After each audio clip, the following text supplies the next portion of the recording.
হজের 10 দিনের ফজিলত আমাদের সবাইকে মনে করে দেওয়া লাগবে। ঠিক আছে, অনলাইন অফলাইনে সবাই প্রচার করবেন।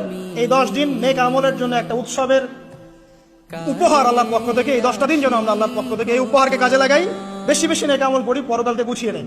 তারপর ইনশাআল্লাহ আল্লাহ পাক এরকম কিছু অকেশন সৃষ্টি করে দিয়েছে, এমন কিছু উৎসব আল্লাহ পাক সৃষ্টি করে দিয়েছেন যেখানে মানুষ আমল গুছিয়ে আবারও আল্লাহর পথে ফিরে আসতে পারে। আমার কথা কি বোঝা যাচ্ছে? ঠিক এরকমই একটা উৎসব হচ্ছে, একটা অকেশন হচ্ছে আমলের উৎসব, সেটা হলো এই জিলহজ মাসের প্রথম 10 দিন। এই জিলহজ মাসের প্রথম 10 দিন সম্পর্কে আল্লাহ পাক সূরা ফজরের মধ্যে শপথ করেছেন, ওয়াল ফাজরি, ফজরের কসম, ওয়া লায়ালিন আশর, এবং এই 10 রাতের কসম। এই 10 রাত বলতে এখানে জিলহজ মাসের এই 10 দিন এবং 10 রাতকে বোঝানো হয়। এর ফজিলত সম্পর্কে নবী সাল্লাল্লাহু আলাইহি ওয়াসাল্লাম একটা হাদিসে বলছেন, সহিহ বুখারী হাদিস, আনাস রাদিয়াল্লাহু আনহু ইবনে আব্বাস রাদিয়াল্লাহু আনহুমা থেকে বর্ণিত, নবী করিম সাল্লাল্লাহু আলাইহি ওয়াসাল্লাম বলেছেন যে মা মিন আইয়ামিন আমালু সালিহু ফীহিন্না আহাব্বু ইলাল্লাহ মিন হাযিহিল আইয়ামিল আশরা।